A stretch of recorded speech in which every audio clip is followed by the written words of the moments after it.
United States President Joe Biden has kicked off a three-nation trip dominated by a NATO summit aimed at showing solidarity with Ukraine amid disagreements over Kyiv's possible accession into the alliance.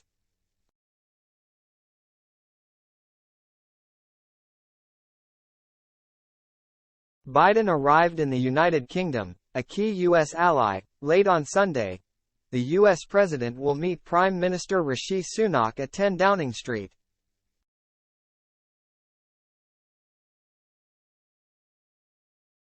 Sunak's spokesperson said their discussions would probably include the upcoming NATO summit, which starts in Vilnius on July 11, in Ukraine.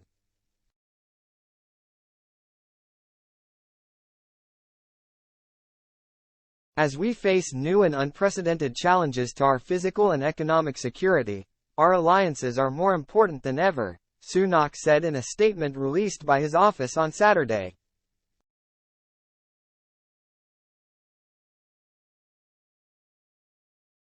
The UK is Europe's leading NATO ally, we are the United States' most important trade, defense and diplomatic partner, and we are at the forefront of providing Ukraine with the support they need to succeed on the battlefield, he added.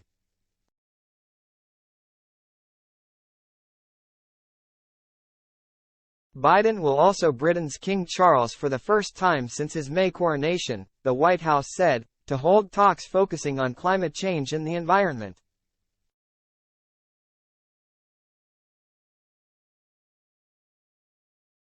NATO summit in Lithuania. The main part of Biden's Europe trip will be the NATO summit in the Lithuanian capital on Tuesday and Wednesday, when the Western allies will discuss helping Ukraine oust invading Russian forces.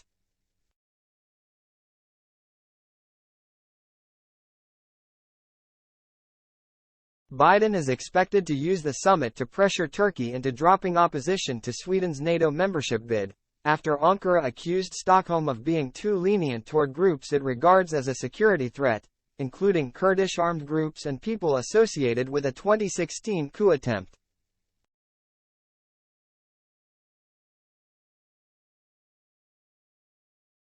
In a phone call with Turkish President Recep Tayyip Erdogan on Sunday, Biden conveyed his desire to welcome Sweden into NATO as soon as possible, the White House said.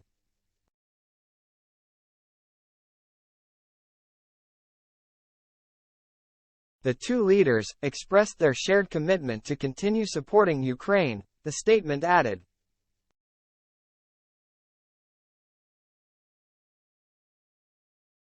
Erdogan's office said that he would meet Biden on the sidelines of the summit. The talks will focus on Ukraine's position in NATO, Sweden's NATO membership, and the delivery of F-16 fighter jets, which Turkey hopes to secure from the United States, the Turkish presidency said.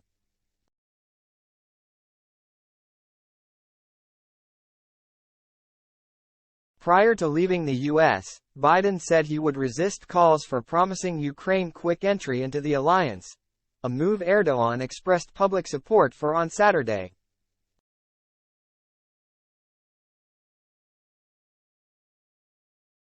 Entry into NATO requires unanimous consent from all 31 members. Ukraine has demanded that the military alliance give a clear path to membership at this week's summit, but the US and Germany have been hesitant about welcoming a country at war that still needs to undergo some democratic reforms, insisting the focus should instead be on supplying weapons and ammunition.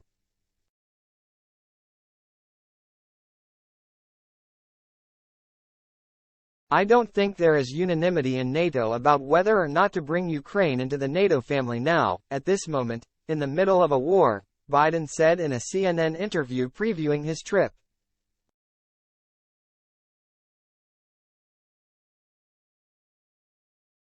He urged caution, noting the alliance could get drawn into the war with Russia due to NATO's Mutual Defense Pact.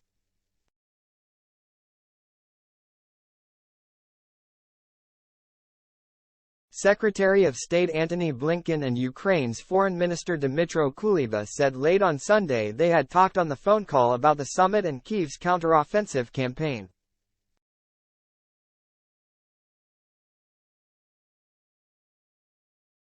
Blinken described the discussion as important, while Kuleba said it was productive.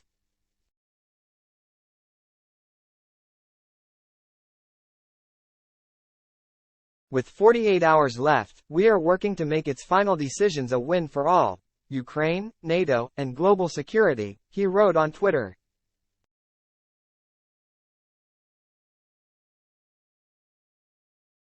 NATO could decide to elevate its relationship with Ukraine, creating what would be known as the NATO-Ukraine Council, which would give Kyiv a seat at the table for consultations.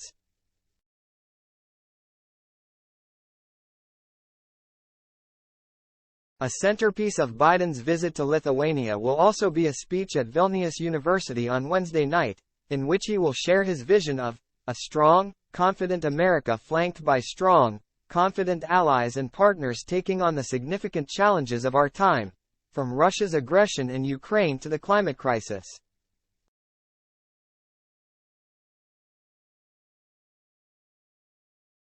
Nordic leaders meeting in Finland. Biden's final stop in Europe will be Helsinki, where he will hold talks with the leaders of Finland, NATO's newest member, and attend a summit of US and Nordic leaders.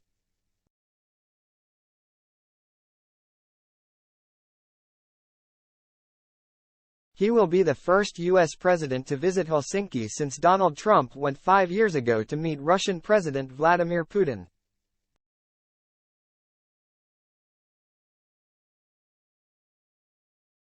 Finland ended a history of non-alignment to become NATO's 31st member on April 4, while Finland and Sweden had filed a joint bid to access the military alliance in May 2022. Stockholm's application was held back by Erdogan.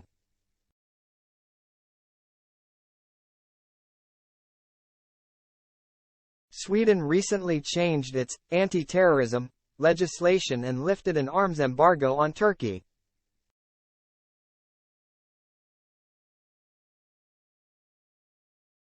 But a man burned a Quran outside a mosque in Stockholm last month, and Erdogan signaled that this would pose another hurdle.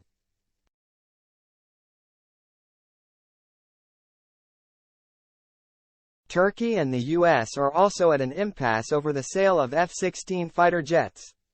Erdogan wants the upgraded planes, but Biden says Sweden's NATO membership has to be dealt with first.